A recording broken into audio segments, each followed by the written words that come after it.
for many of folks the flood season. So really not anywhere near the end of it yet. Not even close, I don't think. All right, so let's talk about what the forecast holds for you. For many of you, you may actually see some sunshine. We don't want to paint a completely gloomy picture because you may actually like some sunshine in the middle of the country, in the southwest as well, but the ongoing issues across the south today. Yeah, even some lingering winter weather as we get into portions of New England, upstate New York, but that will be out of there by the time we get into Monday of this week. Nice and dry here in the Northeast. All right, we still have some showers that linger for us through the Carolinas. Then our next storm system taking shape through the west. That may bring some rain all the way down toward LA, but look at the snow in the Intermountain West and places like Tahoe. Welcome snow for you. The resorts have struggled this year, so nice to see they'll get some snow here. Absolutely. Starting to dry out a little bit by Monday in portions of the south at least. Tuesday, we are looking at more rain, though, working its way here into Texas.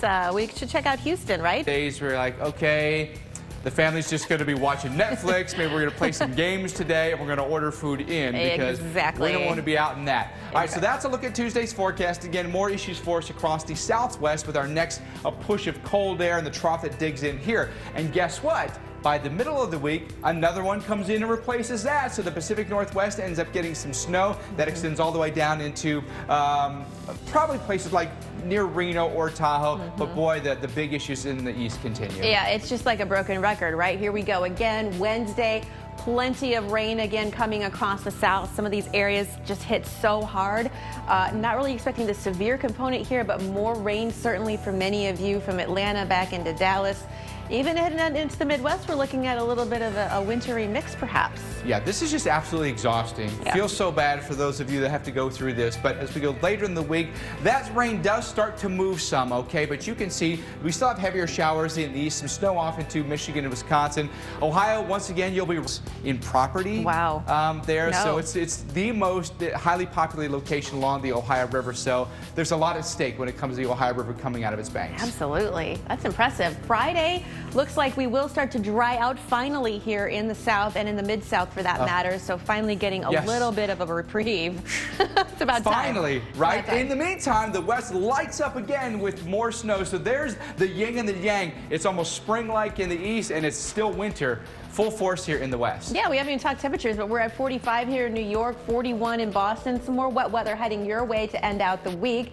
But then heading into Saturday, nice and dry, pretty seasonable here, 65 in Atlanta. And again, you'll notice no more green here in the south. So that is some welcome news. Finally, right? Finally. But as we notice, that forecast doesn't change a whole lot across the west with more snow in the forecast. Now we'll focus on places like Montana, into the Dakotas, and high winds could end up being a factor late in the week as well. Denver will probably be just way too warm to get any snow with temperatures in the upper 50s by early next weekend.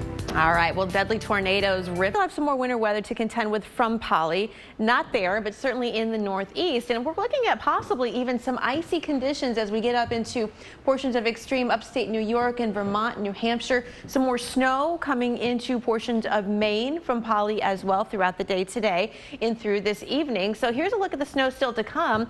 And actually looking at a sweet spot right here in purple of maybe 5 to 8 inches. But for most of you, in general, a couple of inches piling up from Polly before this system moves on out. Here's our next system, though. We're following midweek. We have this strong upper level low here in the plains. We have a very fast jet stream as well. So our setup kind of coming together as our storm system. This next one is going to be tracking here to the northeast. Some of that moisture streaming to the north as well as we have another low pressure to the south. So some of that warmer air riding over the cold air sinking down and looking at the potential for more winter weather in the cold air pocket there to the north. So as we take a look at our future radar here, this is Wednesday, and we'll watch some of that moisture start to work its way into Iowa, eventually into Minneapolis. You could get some more snow coming your way, certainly Wisconsin, into Michigan as well. By the time we get into Thursday around 10 o'clock, here's a look at our setup. Dry back in Chicago, back in Minneapolis, but certainly looking at some more wintry weather, at least a mix, Mike, showing up throughout portions of Michigan. Storms firing up in Houston this morning and this afternoon before we clear things out this evening. New Orleans also looking at some hit or miss storms as we head throughout much of the night tonight and into the overnight hours for you there. And then taking a look here at Birmingham for you, not really the storm so much, but plenty of rain.